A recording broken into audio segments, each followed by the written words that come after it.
Eu tô gravando e aí a gente, né, depois quem tiver que sair pode ir acompanhando. Mas vamos lá, o que ficou aí de dúvida aí? Deu pra entender essa coisa aí do destino, gente? É interessante saber que tem destino. Tem um destino. E aí, olha só, pra gente até pra vocês dormirem com essa, existe um destino para cada experiência também, tá? É importante a gente entender isso. Deixa eu ver se. Então existe um destino para cada experiência também, tá? Então, quando a gente vai pensar que a função da nossa vida aqui, essa vida que a gente fala da vida encarnado, tá, gente? Aqui na Terra, isso também é um conceito que a gente precisa mudar, tá? Mas essa vida que a gente chama de encarnação, ela tem uma finalidade de experiência, tá? Da gente experienciar alguma coisa. Então esse destino ele vai estar muito mais ligado a esse processo aí. Então, essa nossa vida, digamos assim, postal que na verdade eu preciso refletir sobre, né? Sim, gente, é porque não é tão simples quanto. Ah? Deixa eu ver aqui. Só um minutinho, gente, vamos lá. Deixa eu só ver o pessoal entrando aqui.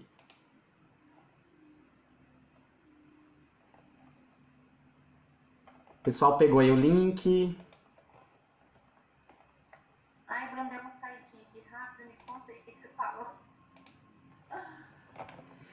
Pera aí, só. Ó, voltei o link lá de novo, tá? Aí, vamos entrando. Mas o que a gente estava falando? Essa coisa do destino, gente, também tem um destino para cada experiência, tá? E aí, dentro dessa experiência, aquela coisa que o destino pode mudar, ela pode ser nesse ponto de vista aí. Ele muda a partir. Apareceu aqui a Tânia aqui. Põe o link. Tranquilo. Então vamos lá, gente. Então vamos aproveitar o nosso tempo, né? Cada experiência tem um Cada experiência vai ter um destino, que é a função e a finalidade daquela própria experiência. Então, quando às vezes a gente vai pensar, a pessoa perdeu a vida dela, perdeu a encarnação dela, gente, não perdeu. Tem encarnações que são programadas, por exemplo, para dar tudo errado. Precisa dar tudo errado, porque senão não quebra muitas vezes um processo que tem ali atrás. Você pode dar um exemplo? Cada atitude tem um destino? Aliás, cada experiência. Cada experiência, né? Vamos pegar, por exemplo, vamos supor... Vou dar um exemplo meu.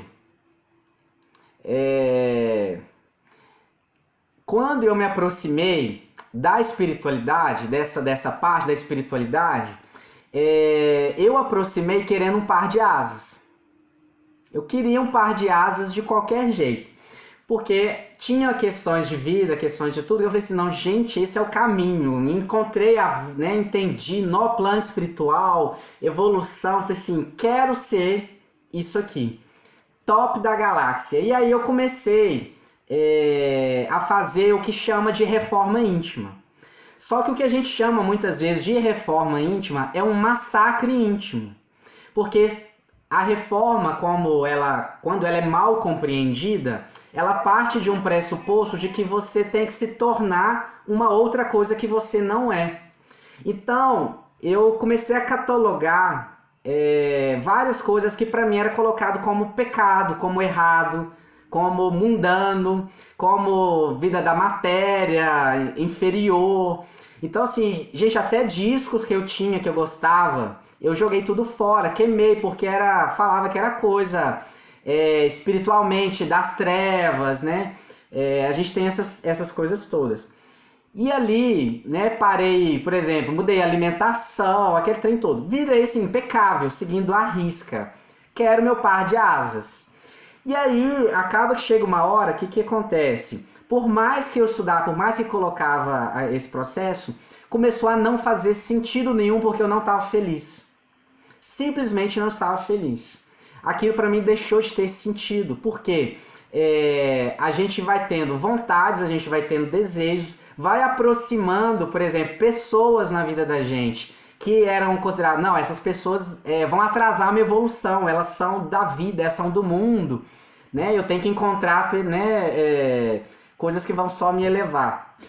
E aí o que acontece? Tudo começa a dar errado, porque a gente chega a um ponto que você não consegue sustentar aquilo durante muito tempo.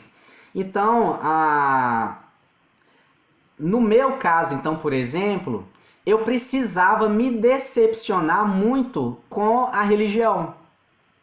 Eu precisava, porque só depois disso que para mim passou a fazer realmente mais sentido algumas coisas, no sentido até de eu me libertar e viver o que eu realmente preciso. Então eu tenho muitas experiências que aos olhos, por exemplo, de repente de uma visão espiritualizada, seria uma coisa extremamente profana. Seria totalmente errado. Eu estaria mergulhando assim nas trevas, no umbral, sei lá onde for. Só que esse mergulho é exatamente o que eu precisava. Então, sim, o que eu comecei a apagar a língua a partir dali, gente, vocês não têm noção. Apagar todo tipo de língua, de o que é impuro, o que não serve, e aquele processo todo. Então, qual que era o meu destino, entre aspas, né? Eu precisava mergulhar em tudo aquilo que eu achava que era inferior. Tudo que eu achava inferior. Inclusive em relação até a mediunidade também. Né? Por exemplo, eu mesmo, né, algumas pessoas me conhecem, eu mesmo tinha muito preconceitos com o tarô, com a astrologia, com Exu, com essas coisas ligadas aí, por exemplo, a Umbanda. Né? Algumas pessoas nem sabem disso, mas eu tinha um pé atrás e eu aprendi que tudo isso era meio que errado, era coisa, não era evoluído, né? Então, por exemplo, quando eu estava no espiritismo, né, por exemplo, mediunidade, né? Não, a mediunidade tem que ser super educada, né? É tudo mental, né? Você tem que sentar na mesa certinho, bonitinho, né? Não pode falar, não pode torcer, aquela coisa toda. Paguei todas as línguas que eu tinha que pagar. Porque quando chegou, o que eu achava que era obsessor, que eu achava que era, né, o que ia me levar para o fundo, é exatamente a única coisa que me levantou ali para frente, que foi um encontro aí com Exu, que foi um encontro com esses outros processos, né? E nem porque só ali que está a verdade, mas ali estava algo que aceitava verdades, né? Que aceitava realidades, né? Então o sistema, ele tem um grande objetivo, gente, de levar a gente para a realidade. Não para o que é certo e para o que é errado, mas para o que é real. E o que é real é aquilo que muitas vezes a gente quer evitar. Então, por mais que eu fizesse giros e giros por várias coisas, eu acabei voltando ao patamar que eu tenho que ficar. Então, hoje eu falo, por exemplo, eu não tenho uma religião em si, porque não me cabe, não tem como, dentro de, por exemplo, da visão sistêmica que eu consegui chegar, não me cabe mais ficar preso a determinados dogmas, por exemplo. Então eu acabei voltando ali. Se eu continuasse insistindo nisso, eu poderia perder a minha experiência inteira, tentando fazer uma coisa que não era. E a troco de quê? Para mostrar para quem, né? Para falar que eu estou seguindo aquilo ali à risca.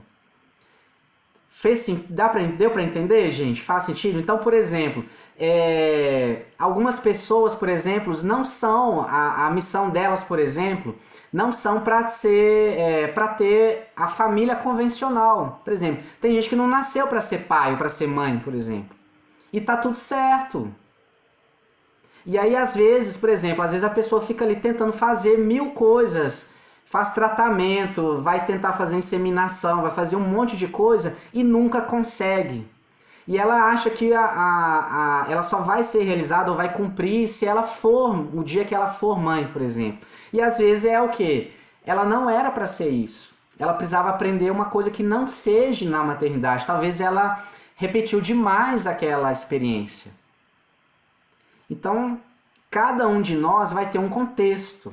E a grande questão é a gente conseguir conectar com o próprio contexto. Deu para entender, mais ou menos, gente? Alguém quer perguntar? Deu para entender, sim.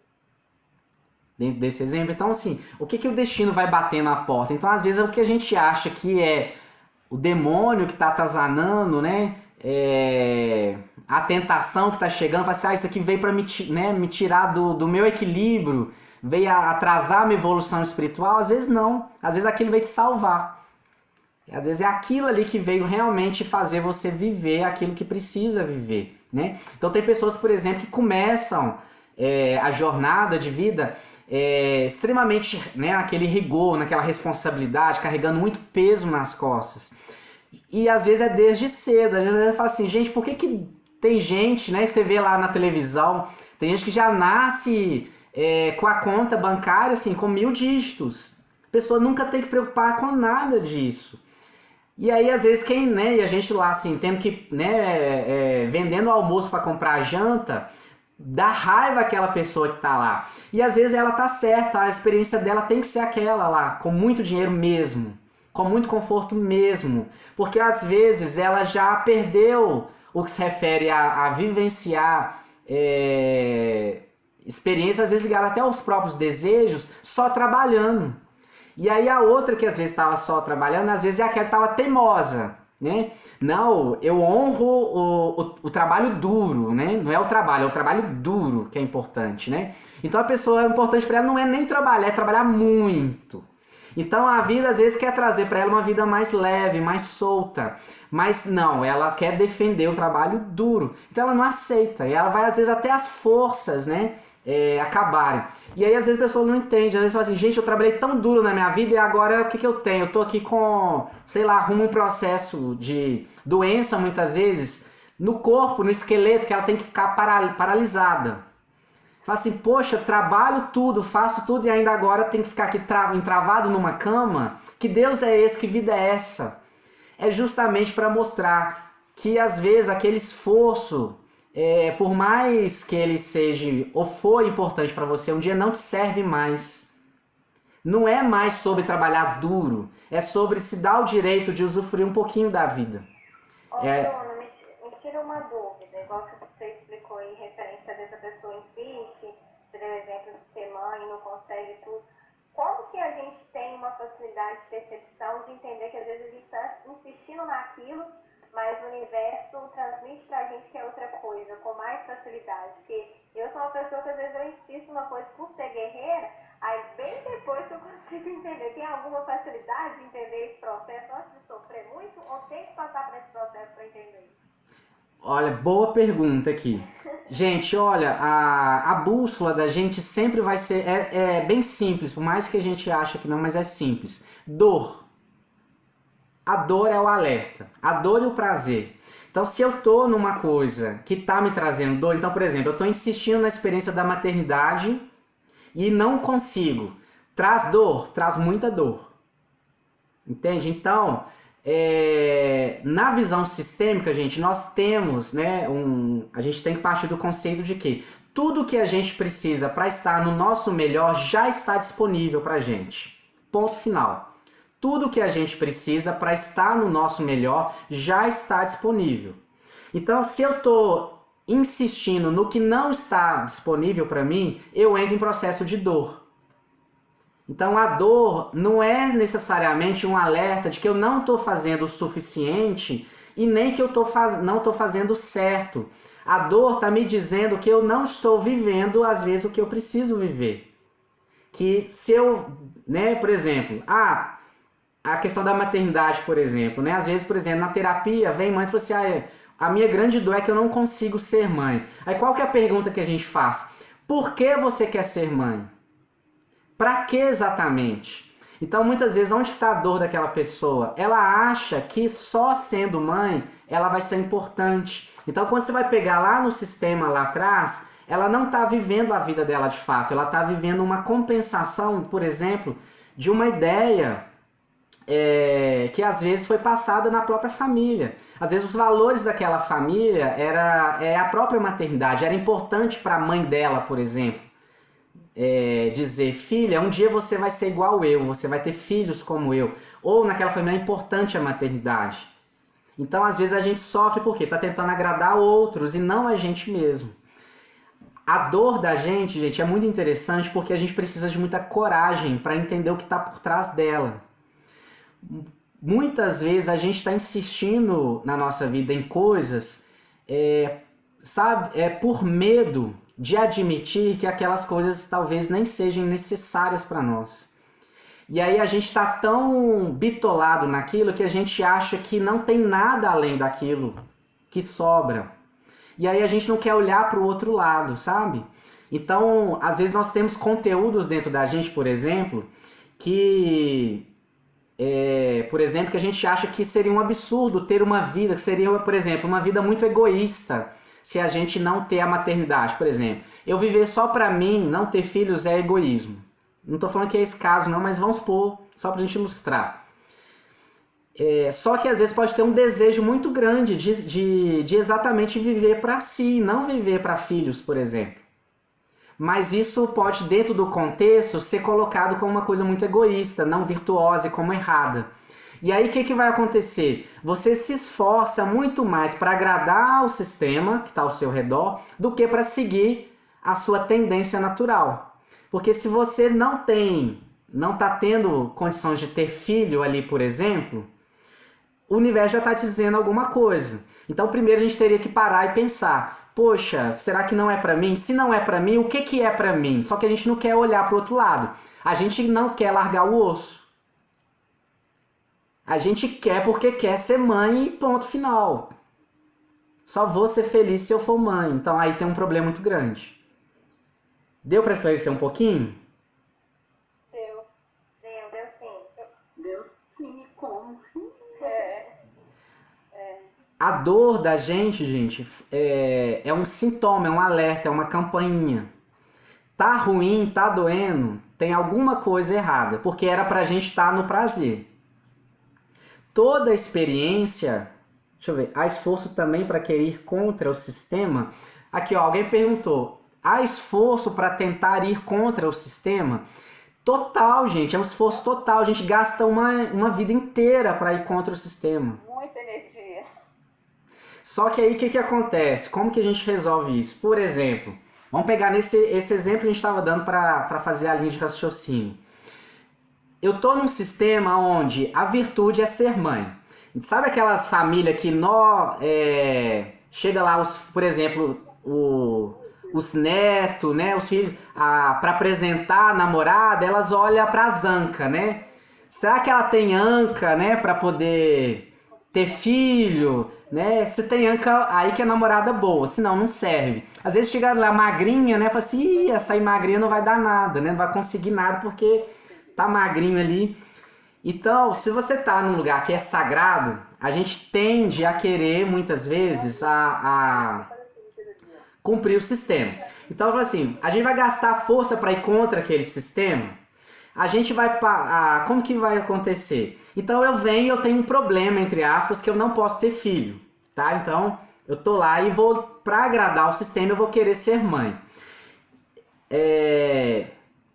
Aí, ok, aí eu vou sofrer, porque aos olhos da minha família eu não sou... como é que fala às vezes, gente? Eu não sou fértil, né? Então eu não sou abençoada. Assim, ela ali tem um problema, ela tá podre, né? Ela tem alguma coisa ali que não serve. O que é ir contra o sistema? É tentar ficar duelando contra o que o sistema quer que eu seja. É ali que a gente gasta energia. Então, por exemplo, se eu aceitar que eu não posso, né, ou não é para mim ser mãe nessa encarnação, por exemplo. Como que eu não gasto energia indo contra o sistema? Primeiro, eu tenho que aceitar em mim o não agradar esse sistema como um todo. Ir contra e gastar energia contra o sistema é exatamente eu fazer duas posturas. Ou tentar adequar de uma outra maneira, ou simplesmente falar assim, gente, né, todo mundo aqui quer essa mãe, não quero ser e ponto, acabou, ponto final. E aí você tá, entre aspas, você tá indo contra o sistema, não tá? Só que como é que a gente gasta energia? Quando a gente pega a carga do sistema e fica magoado com ela. Aí a gente gasta. Então, por exemplo, eu tenho mágoa, eu tenho tristeza em relação à minha família, porque eu queria que ela me aceitasse não sendo mãe. Então, quando eu quero que eles me aceitem assim, de alguma forma eu estou querendo também fazer que esse sistema adapte a mim também. Vocês estão conseguindo entender? Então, como que eu não gasto energia indo contra esse sistema? Se eu já estou no processo de não conseguir ter filhos, eu já estou vinculado a um outro sistema maior. Então, o meu sistema é o, por exemplo, da não maternidade naquele momento. Ir contra o sistema é tentar adaptar o sistema da minha família. Porque a gente tem que entender essa diferença, tá? Então, o que é o natural? É seguir o seu fluxo. Então, se a cachoeira, a água está caindo, o fluxo é cair. Então, caia com essa cachoeira. E não tente ser o que você não é. Ou não tente adaptar aquilo ali. É ali que a gente gasta energia. Então, se eu estou caindo na cachoeira e estou tentando subir a cachoeira, eu vou gastar uma vida inteira ali. Quem perguntou a questão da energia, entendeu? Pergunta, Thaís. Aí se eu pego esse exemplo da maternidade, né? Sim. Aí a pessoa insiste, ela não vai ter filho, mas ela vai lá e adota então. Aí ela, nesse processo da adoção, ela vai atrair não é atrair, ela vai ter um filho que vai trazer para ela alguma questão, Vai. tipo assim, será que eu vou mais na minha vida? Sim, exatamente. E aí o que vai acontecer? Ela vai adotar um filho e esse filho não vai preencher ela como mãe. E aí na hora que esse filho não ser o que ela queria e esse filho for embora, ela volta no processo inicial, que é aceitar não ser mãe. Entendeu? Aí a experiência trazendo um destino, né? Oi? Fala, Fátima. A experiência trazendo um destino. O destino era o que inicial? Aprender a ser feliz não sendo mãe. Porque se eu tenho uma insistência muito grande, isso é uma questão para mim. Por exemplo, é bem simples, gente, para a gente simplificar. O fluxo aparentemente natural é ter a maternidade, né, quando você, né, tem esse desejo, tá?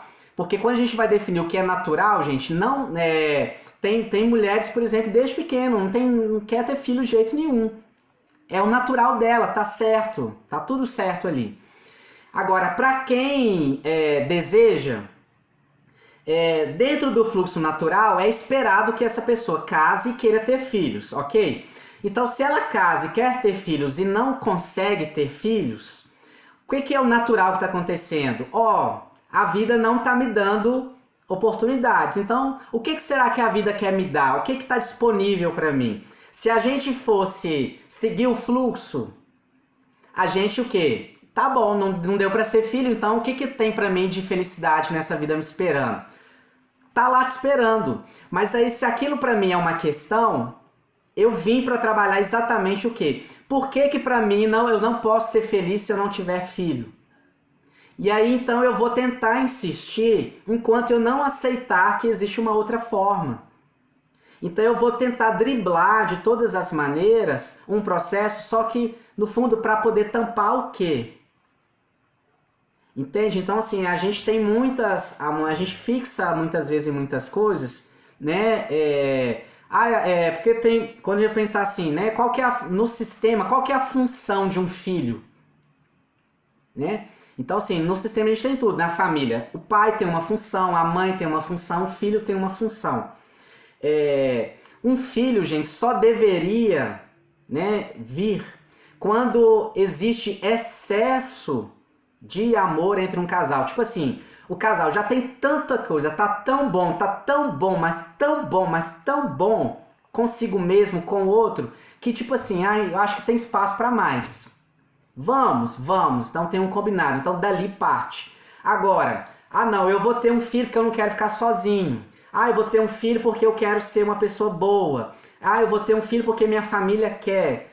Já está errado. Ah, eu vou ter um filho porque assim eu vou ser uma mulher de verdade, né? Ou o homem também, vice-versa, né? Ou em vários casos. Então, por exemplo, casais homoafetivos, por exemplo, que às vezes querem ter filhos, né? Pode ser que seja uma questão também. E às vezes também não. Então a gente tem que ver, ó, como que a gente avalia o tanto que aquilo me dói. Então, se aquilo me dói, eu preciso entender minha dor. O que ela está dizendo? Então, eu não sou bom se eu não conseguir cumprir isso. Eu não sou, né? Minha vida é vazia se eu não tiver isso. Então, a gente está ali com uma função para poder resolver isso. Deu para entender?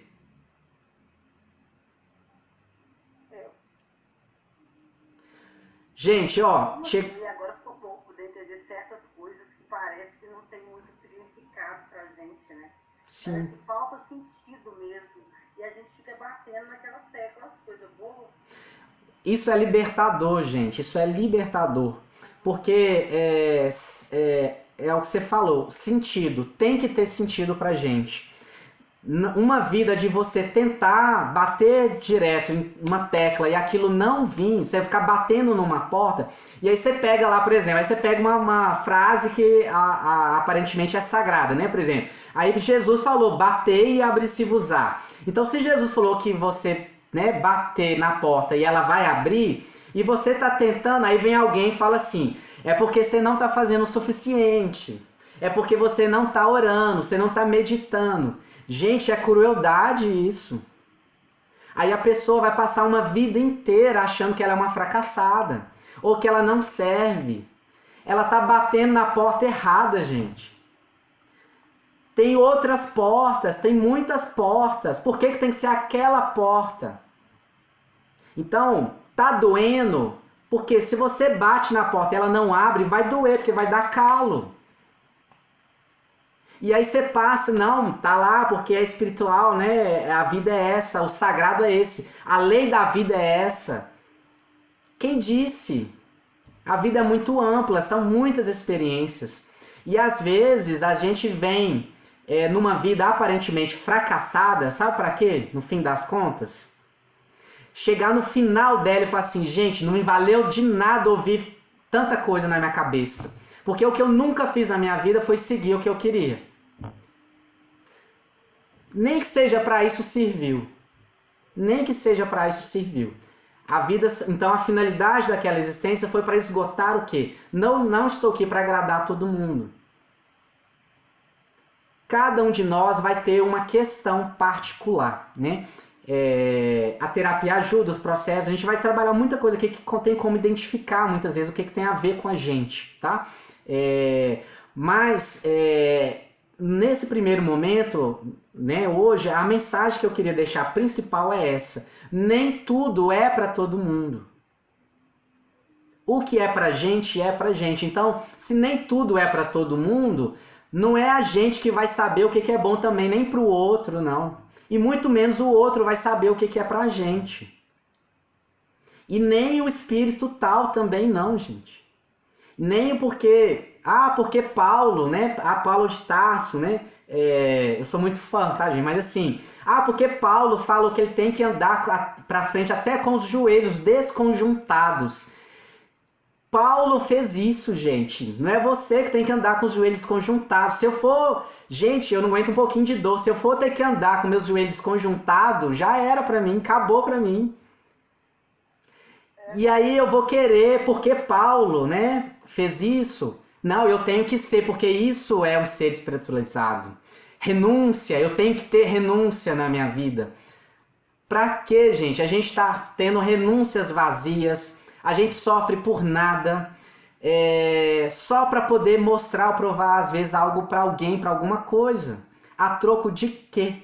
Enquanto que o que é pra gente realmente viver tá ali na ponta do nosso nariz, esfregado na nossa cara, e a gente não vive. Porque aí na hora a gente não tem coragem. Mas o que vão pensar? O que vão pensar de mim? Poxa, Nossa, eu vou viver só passeando? Que coisa feia. Que irresponsável. Vou viver só das coisas que a vida dá. Às vezes é isso, gente. Nós temos experiências que às vezes estão trabalhando, por exemplo, a pessoa tem uma visão espiritual tão ampla e ela tem que aprender, por exemplo, a ter uma vida simples. E aí ela não aceita a vida simples que ela tem, e aí ela quer ficar sempre arrumando 1000 confusões na cabeça, 1000 significados espirituais porque ela está vivendo. Aí ela não aceita as pessoas que amam ela do jeito que ela é, que estão do lado dela, porque ela queria que aquela pessoa fosse mais espiritualizada, por exemplo. Ah, não, eu queria que meu marido fosse, que me acompanhasse nas minhas reuniões, queria que ele fosse tão engajado.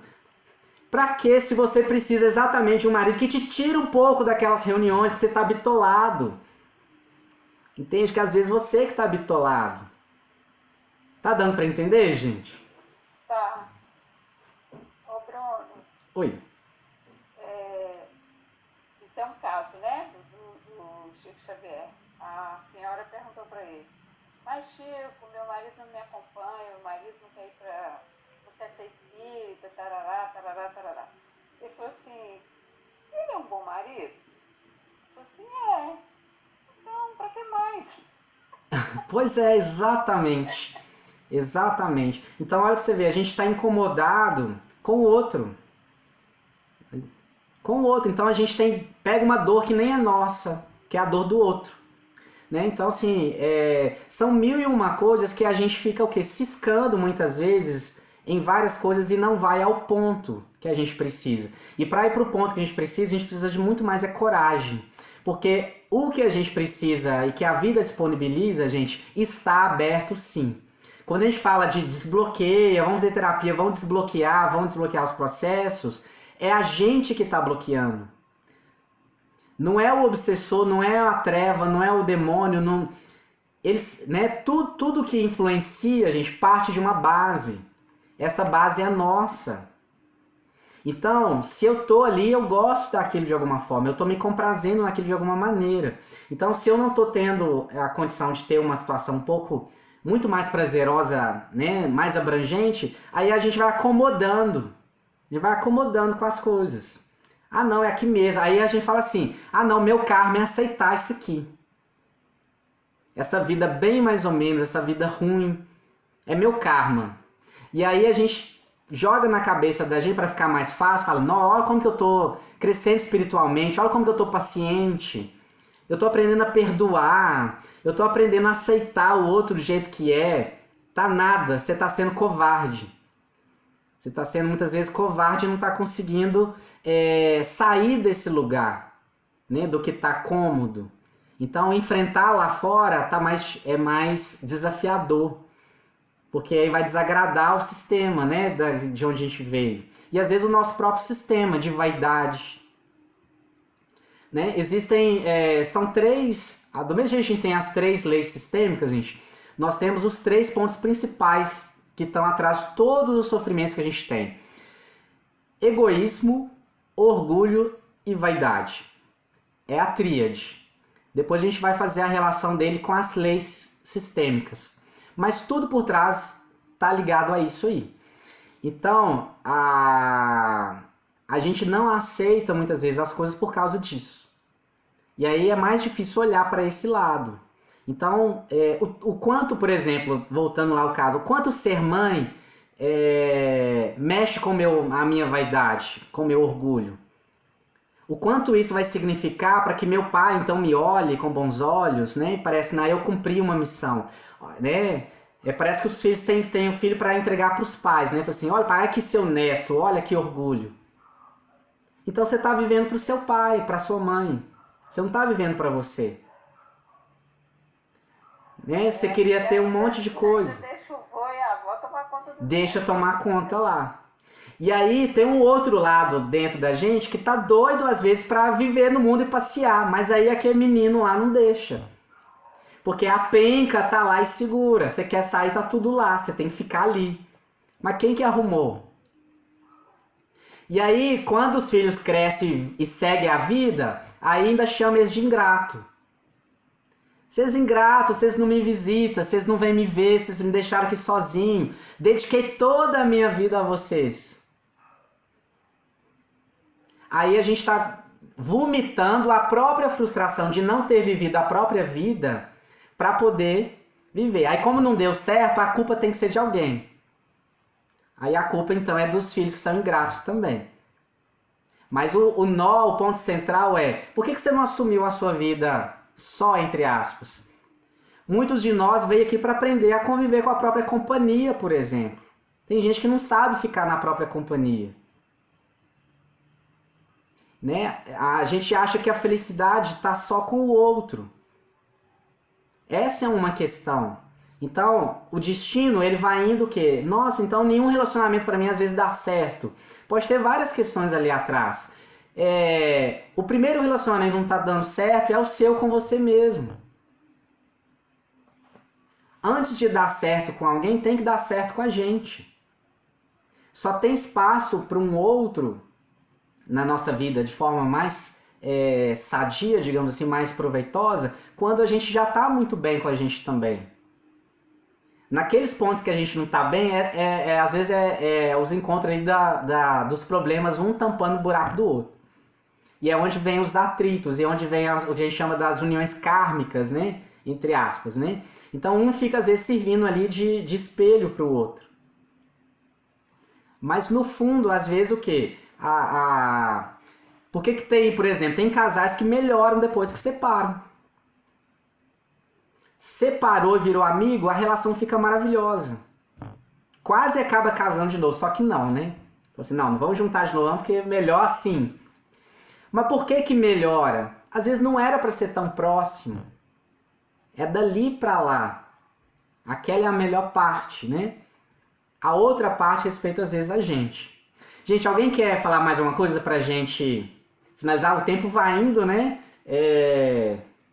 O tema é profundo, a gente vai indo lá. Porque a gente pode, né, finalizar aqui e na próxima semana a gente vai dando sequência. Alguém quer perguntar? Eu quero agradecer, foi muito bom, muito produtivo. Ah, que bom, Sueli, obrigado. Eu que agradeço aqui. Gratidão. Gratidão a vocês. Mais alguém? Gente, então, ó, acho que hoje foi o primeiro contato, né, a primeira experiência, mas já deu pelo menos pra gente dar um tom aí do que a gente vai estar mexendo aqui. Lá no grupo, depois se vocês quiserem, vocês podem ir colocando tópicos, né, ou questões, a gente vai partindo disso, tá? Daí pra frente. Então hoje foi uma apresentação geral do que seria o sistema, né? Então acho que deu para entender pelo menos que cada coisa tem que estar no seu devido lugar, né? Então nem tudo é para todo mundo, mas tudo tá aí, tudo é permitido, tudo tem sua função, tá? Então não vamos julgar nada nunca, vamos compreender e vamos deixar tudo mais leve, tá bom? Então fica aí reflexões, eu acho que depois vai vindo questões e aí vocês vão deixando lá as dúvidas, tá? Como a gente combinou. Então, ok. Obrigada, Bruno. Obrigado a vocês, gente. Boa noite a todos aí. Até a próxima. Até a próxima. Adorei ver minha Boa nova noite, família. gente. Até a próxima. Beijo. Bom demais, Bruno. Adorei, Bruno, também. Beleza, gente. Bom demais. Tchau, tchau. Beijo, tchau, gente.